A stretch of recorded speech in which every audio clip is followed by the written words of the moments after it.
All right, and welcome back. We're going to look at the very ending bit of Frankenstein. We're going to read this section at the end of chapter 24, the epilogue section called Walton in Continuation. This is not its own chapter, but it is kind of just this add-on. You can think of it as the end of at the end of the chapter. It finishes all of the same sentiments that were laid out in the actual chapter 24, but because it changes perspective here, we're going to have a brief break, and it's going to come back as Walton in continuation. So now we're back in Walton's perspective.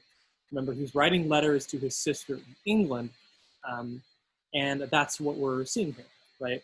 And where we left off in the previous section, chapter 24, Victor had found his way across the ice through the sleet, through trial and hardship. All of his dogs died in the dog sled. He gets stranded on this iceberg drifting away from the monster as he gets almost to him but isn't able to make it. And now he ends up on Walton's ship. So by now the story comes full circle. We start in one place and just as the hero's journey represents, we've come full circle all the way around back to where we begin. We're now at the beginning, right? This is where Walton is talking. And this is what he said. Frankenstein has finished telling his story. This is what he says. And also, as a sidebar, I'm going to skip around in Walton in continuation. So the actual full Walton in continuation is roughly probably like 6 or 7 paragraphs longer than what I have here, but I'm going to abridge it for the sake of time. Okay, I'll read. He says, "It is past." Walton says, "I am returning to England. I'm coming back home." Remember, he didn't want to come home. "I have lost all my hopes of utility and glory. I have lost my friend. But I will endeavor to detail these bitter circumstances to you, my dear sister, and while I am wafted towards England, towards you, I will not despond." So all of the men really want to go home, and Walton kept pushing forward and pushing on in the name of glory and expedition. But Frankenstein's story moves him, amongst other things, and long story short, we're coming home now. Frankenstein is still resting on Walton's ship. He's sick, but he's done with his story, so now Walton is resuming his duties. "Do you then really return?" Frankenstein says. "Alas, yes, I cannot withstand their demands. I cannot lead them unwillingly to danger, and I must return." Frankenstein says, "Do so, if you will, but I will not. You may give up your purpose, but mine is assigned to me by heaven, and I dare not. I am weak, but surely the spirits who assist my vengeance will endow me with sufficient strength." Saying this, he endeavored to spring from the bed, but the exertion was too great from him, and he fell back and fainted. It was long before he was restored, and I often thought that life was entirely extinct. At length he opened his eyes. He breathed with difficulty and was unable to speak. The surgeon gave him a composing draught and ordered us to leave him undisturbed. In the meantime, he told me that my friends had certainly not many hours to live. So Frankenstein is not doing well, right? He is really sick. He is really fatigued. He's hacking and coughing all over the place. And the doctor says, your friend Frankenstein probably isn't going to make very much, he's not going to last for much longer. His sentence was pronounced, and I could only grieve and be patient.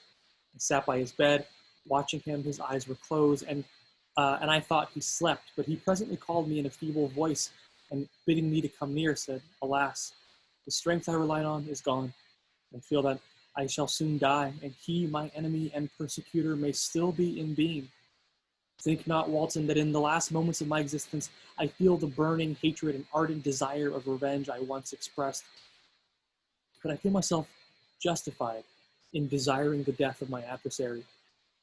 During these last days I have been occupied in examining my past conduct, nor do I find it blamable. In a fit of enthusiastic madness I created a rational creature and was bound towards him to assure, as far as was in my power, his happiness and well-being. This was my duty, but there was another still paramount to that. My duties towards the being of my own species had greater claims to my attention because they included a greater proportion of my happiness or misery. Urged by this view, I refused, and I did right in refusing. To create a companion for the first creature, he showed unparalleled malignity and selfish evil. He destroyed my friends.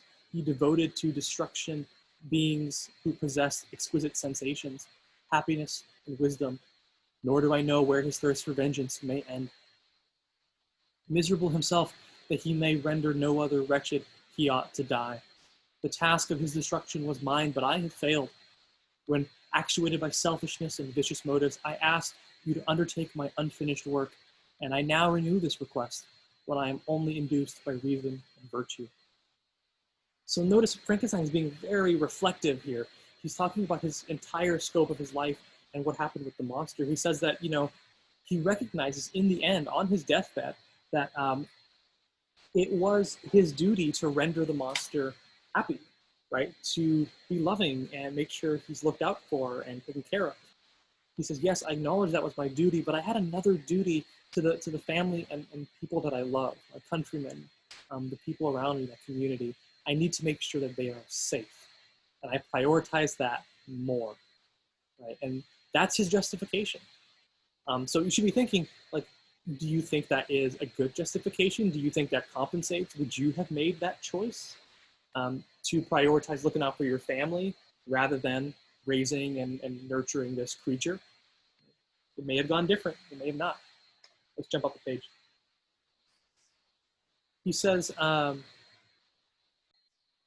yet I cannot ask you to renounce your country and friends to fulfill this task. Now that you're returning to England, you will have little chance of meeting with him, but the consideration of these points and the well-balancing of what you may esteem your duties, I leave to you. My judgment and ideas are already disturbed by the near approach of death. I do not ask you to do what I think is right, for I may still be misled by passion. And this is interesting. He asked Walton, he's like, Walton, I want to ask you again to do what I asked you earlier. I want to ask you to pick up the task that I was engaged in, which is to exact vengeance on the monster. But he says, but I can't ask you to do that.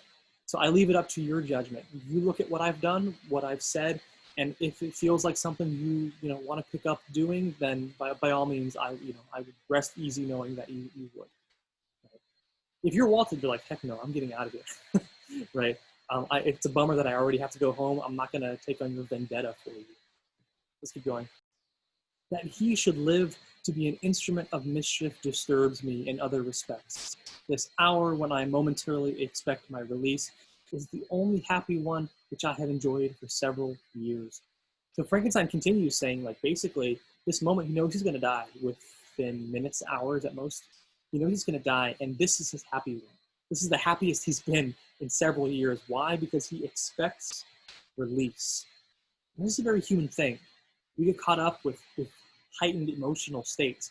Victor, as a very emotional person, and we just want all of the frustration and things that are going on to stop. We want release. We want the problems to let go of us, because it feels like we're being suffocated by them sometimes, right? That's what Victor feels.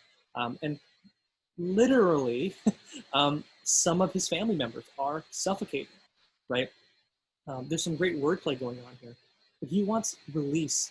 But notice, if he gets that right now, let's just say he gets that and he dies, he is released from his problems, that's not a happy ending, right? Things don't get better because of it. What happens? Things go on as normal. Nothing changes. Frankenstein hasn't atoned for his sins. He's merely just kind of acknowledged that he is sinful, or that he is, he does kind of bad things, so to speak.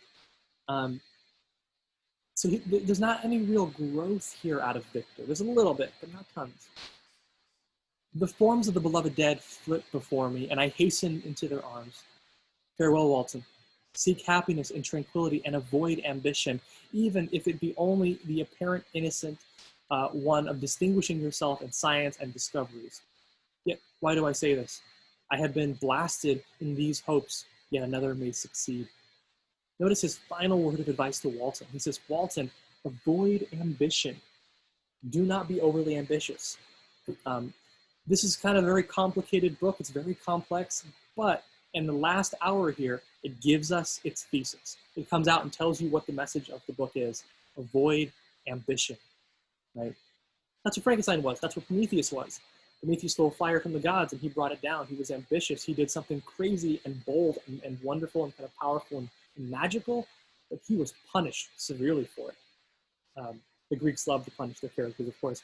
And Frankenstein here is no exception. He was ambitious. What he wanted was beautiful, wonderful, powerful, etc., and he was punished for it. Right? We should see a pattern, is what it's saying. His voice became fainter as he spoke, and at length, exhausted by his effort, he sank into silence. About half an hour afterwards, he attempted to speak again, but was unable. He pressed my hand feebly, and his eyes closed forever, while irradiation of a gentle smile passed away from his lips. I am interrupted. What do these sounds portend? It's midnight. The breeze blows fairly, and watch the deck scarcely stir. Again, there's the sound of a human voice, but hoarser. It comes from the cabin where the remains of Frankenstein still lie. I must arise and examine. Good night, my sister. So what happens is you have some time jumps, right? Frankenstein dies, and he gets weaker and weaker and weaker, and he passes away on Walton's ship, and this is where he dies. Notice his death is not this big, dramatic, eventful thing. He passes away quietly, silently into the night. Walton leaves, and then he hears a voice coming from where Frankenstein is laying, right? Because he has left the room, and he hears a voice in Frankenstein's room, but it sounds hoarse, right? It sounds gruff and grating and abrasive. And he hears it, and he goes, I have to stop writing this letter. Good night, my dear sister. I'll come back and tell you what happens. And then he goes to investigate, and he comes back, and he explains what he sees, and it's fantastic. Great God, what a scene has just taken place. I am yet dizzy with the remembrance of it. I hardly know whether I have certain power to detail it. Yet the tale which I have recorded would be incomplete without this final and wonderful catastrophe. I entered the cabin where lay the remains of my ill-fated and admirable friend, Frankenstein.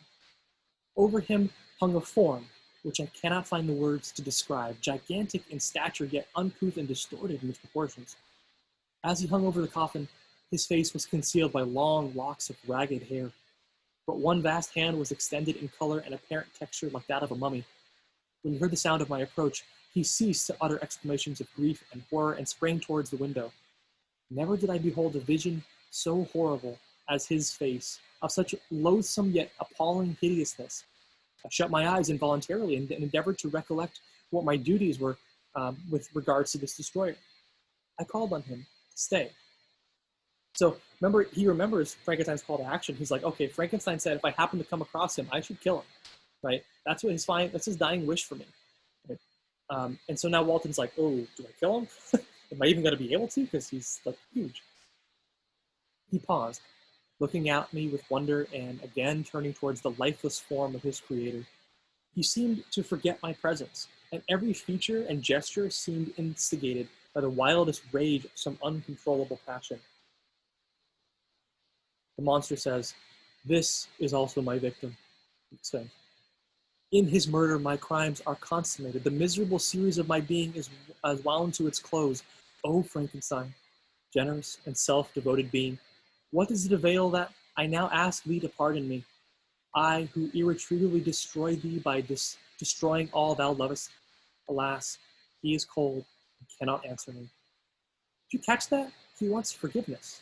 The monster says, he says, what does it matter now? I ask you to pardon me. I ask you to forgive me.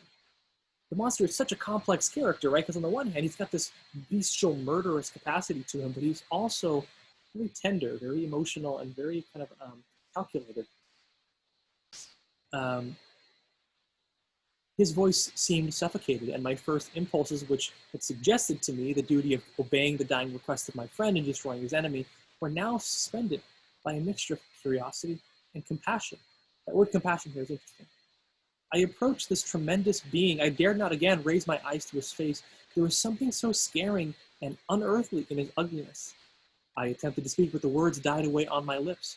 The monster continued to utter wild and incoherent self-reproaches. That word self-reproach. He is condemning himself. He is hating himself in that moment. He's saying things like, like if you were to do something you thought was dumb or silly or stupid, and you're like, oh, I'm so stupid. Stuff like that.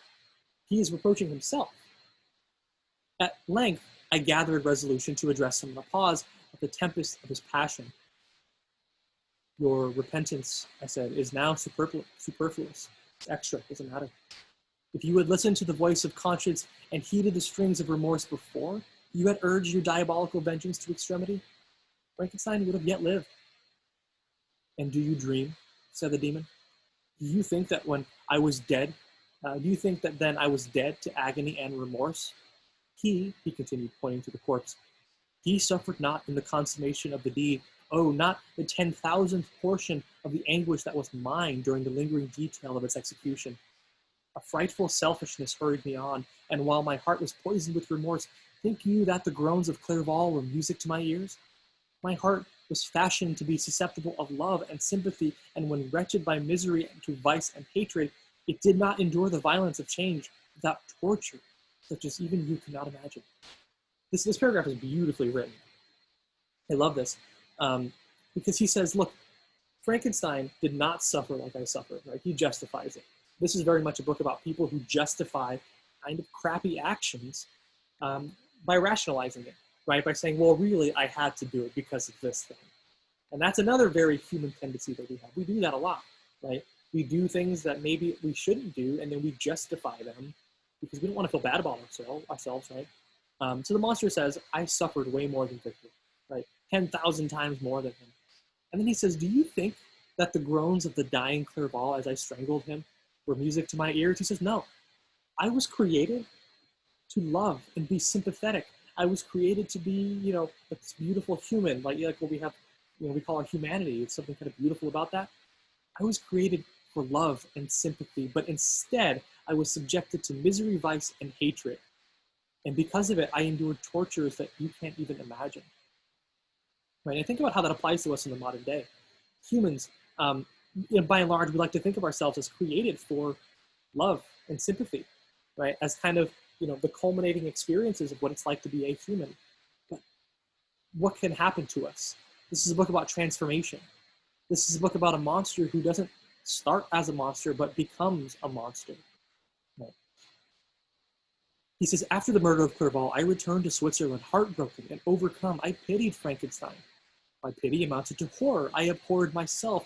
But when I discovered that he, the author at once of my existence and of its unspeakable torments, dared to hope for happiness, that while he accumulated wretchedness and despair on me, he sought his own enjoyment and feelings of passion from the indulgence of which I was forever barred, then impotent envy and bitter indignation filled me with an insatiable thirst for vengeance. I recollected my threat and resolved that it should be accomplished. I knew that I was preparing for myself a deadly torture, but I was the slave, not the master, of an impulse which I detested yet could not obey. Yet when she died, nay, then I was not miserable. I had cast off all feeling, subdued all anguish to write in the excess of my despair. Evil thenceforth became my good. Notice that. Again, this is a book about a person who starts as a person and becomes a monster. He doesn't start off as a monster. He says, evil then became my good. I was pushed and shoved to being evil. Urged thus far, I had no choice but to adapt my nature to an element which I had willingly chosen. The completion of my demonical design became an insatiable passion, and now it is ended. There is my last victim. I was at first touched by the expressions of his misery, yet when I called to mind what Frankenstein had said about his powers of eloquence and persuasion, and when I again cast my eyes on the lifeless form of my friend, indignation was rekindled within me. Wretch, I said, it is well that you come here to whine over the desolation of that you have made. You throw a torch on a pile of buildings, and when they are consumed, you sit among the ruins and lament the fall. Hypocritical fiend. If he whom you mourn still lived, still would he be the object. Again, would he become the prey of your accursed vengeance. It is not pity that you feel. You lament only because the victim of your malignity is withdrawn from your power. I like that Walton calls him on it, right? Because we're left to be sympathetic for the monster. We're left to be to feel bad for him. But Walton calls on him. He's like, hey, look, you're hypocritical, right? He says, you throw fire, like you set buildings on fire, and when they fall apart, you sit and cry that you burnt them down, right? You are only sad right now, not because you cared about Frankenstein, but because now the one thing that you obsessed over is no longer here. It should remind you of something, right? We talked about Victor as someone who experiences monomania, who obsesses over one thing and what that does to him. Right? This is a book about cycles. This is a book about people who create more like themselves. Evil begets more evil, so to speak. Right? A Victor obsesses over one thing. Look where that brings him. It brings him to bloody vengeance and ruin. He creates a monster in the meanwhile who is brought to the same exact experience. This is about how we affect other people, affect the world around us. What you can really do to a person can be horrendous. Right? He says, "Oh, it is not thus, the monster says. Yet such may be the impression conveyed to you by what appears to be the purport of my actions. Yet I seek not a feeling in my misery, no sympathy may I ever find. When I first sought it, it was the love of virtue, the feelings of happiness and affection, with which my whole being overflowed to me that I wished to be participated. But now that the virtue has become to me a shadow, and that happiness and affection are turned into bitter and loathsome despair, in what should I seek for sympathy? I am content to suffer alone while my suffering, while my suffering shall endure. When I die, I am well satisfied that abhorrence and opprobrium shall load my memory. Once my fancy was soothed with dreams of virtue, of fame, and of enjoyment. Once I falsely hoped to meet with beings who, pardon my outward form, would love me for the excellent qualities which I was capable of unfolding. I was nourished with high thoughts of honor and devotion, but now crime has degraded me beneath the meanest animal. No guilt, no mischief, no malignity, no misery can be found comparable to mine. When I run over the frightful catalogue of my sins, I cannot believe that I am the same creature whose thoughts were once filled with sublime and transcendent visions of beauty and the majesty of goodness. But it is even so. The fallen angel becomes a malignant devil. Yet, even that enemy of God and man had friends and associates in his desolation. I am alone. And so the monster says, no, I'm going to be fine now. Right? I am miserable, but I am satisfied. He says, you, who call Frankenstein your friend, seem to have a knowledge of my crimes and misfortunes.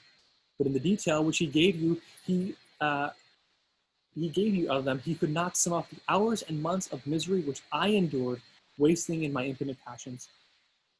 For while I destroyed his hopes, I did not satisfy my own desires. They were forever ardent and craving. Still I desired love and fellowship, and I was still spurned. Was there no injustice in this? Am I to be thought the only criminal when all humankind sinned against me? Why do you not hate Felix, who drove his friend from the door with contumely? Why do you not extricate the rustic who sought to destroy the savior of his child? Nay, these are virtuous and immaculate beings. I, miserable and abandoned, am an abortion to be spurned at, kicked, and trampled upon. Even now my blood boils the recollection of this injustice. This is great. He basically says, look, yeah, call me a fiend, call me a villain, call me all of these things. But what about all the people who did crimes against me, right? We spent hours of this book reading about Felix and how great he is. And what happens? Felix, beats him up, right? When he thinks he's attacking his dad falsely. There's also the other thing that we didn't really talk about, but that is incredible. When the monster leaves being beaten up by Felix, he sees a young girl who he thinks is drowning in the water. He goes up and he goes, I have to save her. And so he goes over and he saves her from the water. He gets her, stops her from drowning. But that little girl's brother, who is a hunter who happens to be nearby, sees what's happening, and he thinks this monster is drowning his little sister. And as a result, shoots him with a shotgun, right? The monster literally gets shot, right? And the monster is like, sure, blame me. Blame me for all the things that I am guilty of, but what about what everyone else is guilty of? Why are we not talking about those things? Right? He points the finger back. He says, blame me all you want, but blame everyone equally. It's a very just concept he's talking about. It is true that I am a wretch. I have murdered the lovely and the helpless. I have strangled the innocent as they slept and grasped to death his throat, who never injured me or any other living thing. I have devoted my Creator, the select specimen of all that is worthy of love and admiration of men, to misery. I have pursued him even to that irremediable ruin. There he lies white and cold in death, You hate me, but your abhorrence cannot equal that with which I regard myself. I look on the hands which executed the deed. I think on the heart which the imagination was conceived, and long for the moment when these hands will meet my eyes and when that imagination will haunt my thoughts no more. Fear not that I shall be the instrument of future mischiefs. Monster says, don't worry, I'm not going to do any more of these crimes. My work is nearly complete. Neither yours nor any man's death is needed to consummate the series of my being and accomplish what must be done, but it requires my own. He says, the only thing left, the only person left to die is me. Do not think that I shall be slow to perform this sacrifice. I shall quit your vessel on the ice raft which brought me here, and I shall seek the northernmost extremities of the globe.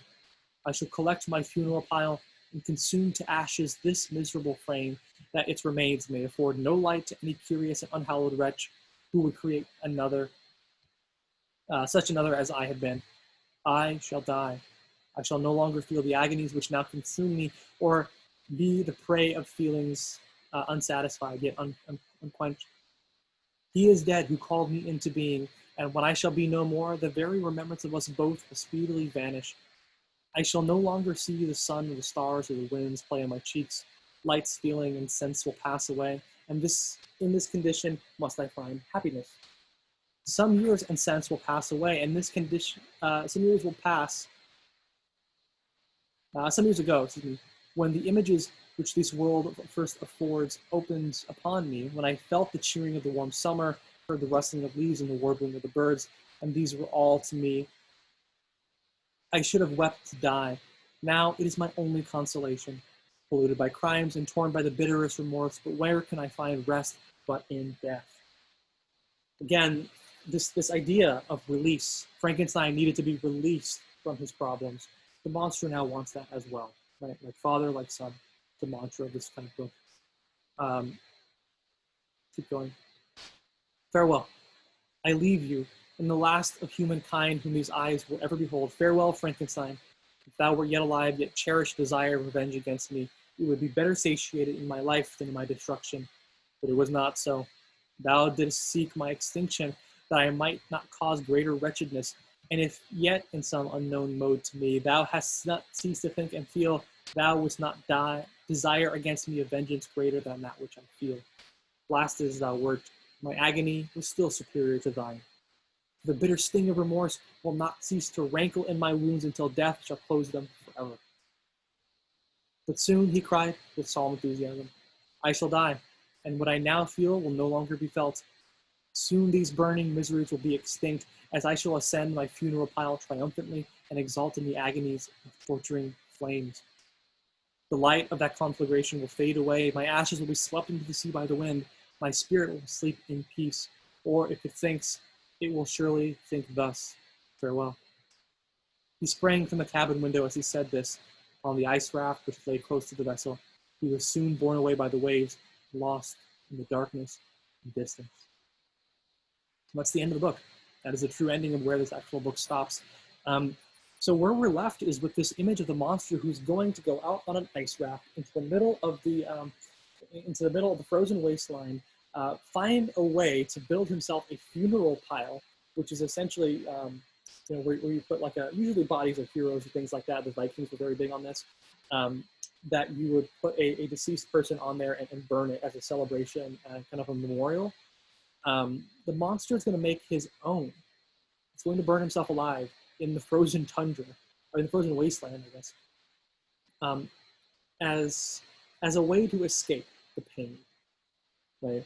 And with that, everything closes, right? The whole cycle ends. And we're left to wonder, right? Does this book think that the best way to deal with life is to just run from your problems, especially in this drastic of a way? I'd say no. This book presents it as tragedy, as something bad, as something we want to stay away from. This book presents it as something that is unfortunate, right? It's unfortunate that we can't process our emotions better, or people don't give us the chance, or don't give us what we need, right?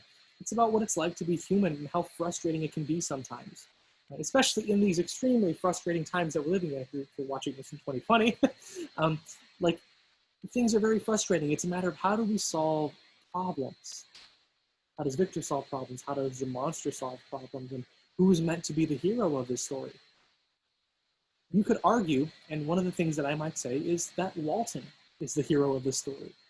Maybe not a hero in the sense of like being the main character, but I would argue that Walton is kind of the most heroic. Walton is the one who meets his problems and solves them. He doesn't want to go home. He wants to continue exploring. But he has to also do what's best, right, for the situation. Pushing on means greed. Pushing on means going beyond what is acceptable or appropriate or things like that. And maybe it's best at sometimes to just, leave it some time to think, right? And then move away from it. Not ignore it like Victor and the monster does, but address it and move on, right? Walton is a person who has a problem and his men come to him. Of course, they mutiny against him. They get really mad because they want to go home. And Walton says, okay, we'll do it. We'll go home. Right? He's kind of a good leader in that sense. He was kind of a crappy leader earlier, but he learned. And that's the purpose of the story. We should be learning from the monster, from Victor, what it's like to be this kind of person.